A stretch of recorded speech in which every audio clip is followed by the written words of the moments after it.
fellow bookworms, welcome or welcome back to Alex's Book Club. I'm not sure if you can see out the window right now, but as I'm filming currently, we are getting a major snowstorm. I think where I live is getting the most snow out of anyone in this storm. We're getting upwards of 24 inches, and this is the biggest snowstorm that I can remember in years. My daughter's school has already been canceled for tomorrow, so I'm just hunkering down, getting some filming done, and a lot of reading. And as you can see, as always, Tiki is not far from me. She was just looking outside the window at the snow, but now, of course, she needs to have her moment on camera. So, hi, Teeks. Hey, sweetie. All right, so I am here to give my week 3 update of 75 booked, and I have a confession to make. I actually failed the challenge. On day 18, I waited until the last minute to get my reading done, so I had an hour and a half to do at about 9 p.m. So I got into bed and finished my first 45-minute reading session, but unfortunately I fell asleep during my second session, so I did not complete one of the requirements in the challenge. When I woke up the next day, I was bummed, and I was trying to think what I should do next. I have always been kind of an all or nothing kind of person, and this mentality has not always served me in the past. So I decided that instead of punishing myself for having one misstep in the challenge, that I was just going to continue on with day 19 and do my best to meet all of the requirements. The real goal of 75 booked is to prioritize reading and do more reading, and I have done that all 3 weeks of the challenge, so I don't want to scrap the challenge and lose my momentum in my reading. Now that I got that disclosure out of the way, here is my week 3 update. In week 3, I finished book 5, Book Lovers, and I started book 6, The Invisible Life of Addie LaRue. In my week 2 update, I teased that Book Lovers by Emily Henry may have bumped my previous favorite Emily Henry read, Funny Story, out of its number 1 position. And I'm here to tell you that that is the case. Book Lovers got a 5-star rating from me and now holds the number 1 place in my Emily Henry reads. This was such a great story. I loved the female main character, Nora. She came off as a cold, career-driven, city-loving woman. She had put her heart on the line so many different times, but time and time again, her significant others would leave her for the charm of small-town life and love. Nora is first introduced to the main male character, Charlie, when she is trying to get his publishing company to sign with her author. She is the literary agent of the author. And unfortunately, the meeting does not go well. Charlie comes off super rude and is not interested in the author's story. So the two part ways, and it seems like the two will never meet again.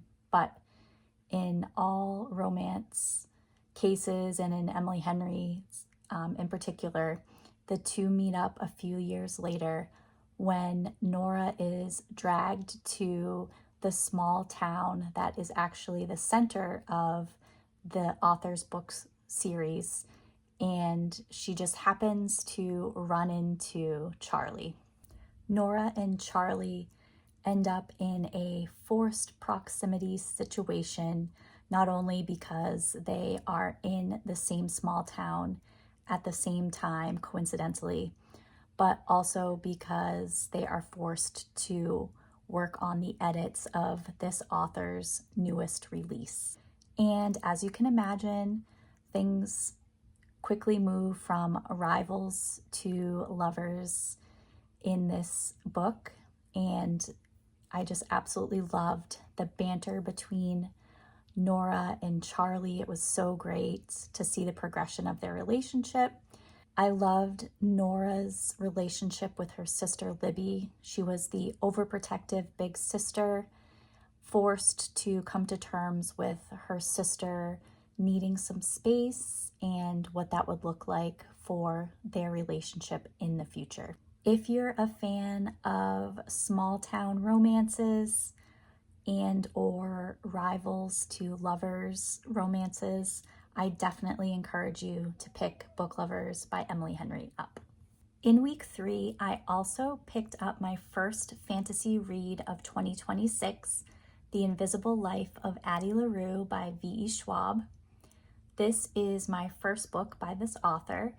This book centers around our female main character, Addie LaRue, who is unhappy with her life.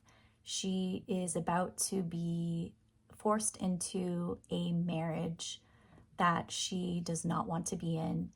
She ends up praying to the dark gods for her freedom, and her prayers are answered, but unfortunately, the deal for her freedom comes at a big cost. And the cost is that no one will remember Addie. This doesn't just apply to people in her current life, like her mom and her dad and her best friend. It also includes any new person or relationship that she makes. So if she meets a new friend, that person, as soon as they leave the room, go to sleep, etc., will immediately forget her, and she has to start building that relationship all over again. As you can imagine, this would be extremely traumatic. This book plays out over the course of 300 years. So we toggle back and forth between current day, which is 2014 in New York City, and in the past, which is the progression of Addie from the time she first makes the deal in France in 1714 all the way up to the current day time of 2014. I'm going to save my final thoughts and rating on this book for my week 4 update, since that's when I finished it, but I can let you know that this is definitely an interesting and unique read, and I want you to stay tuned to hear my final thoughts. This week, I also realized that when I started my BookTube channel in October of 2025, I never properly introduced myself using the BookTube Newbie Tag. So I wanted to pick a few of those questions, answer them here so that you get to know me and my channel a little better. So the first question in the BookTube Newbie Tag is, why did you start this channel?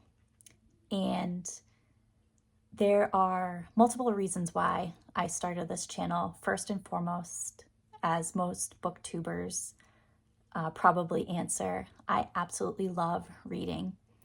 In 2025, I recommitted to being a serious reader. I made a goal in Fable to complete 52 books, so I committed to reading at least one book every week, and I surpassed that goal. I completed 61 books, and there aren't a lot of people in my real life that read as frequently as I do and who like to discuss books, so I wanted the opportunity to talk about books and share my love of reading with others. So that would be number 1. Number 2 is that 2025, specifically the end of 2025, was really hard for me and my family. My daughter, who is on the spectrum had a really difficult transition to middle school, and that has required a lot of my time and effort to advocate and support her. And then on top of that, in October of 2025, I was laid off from my career of 19 years.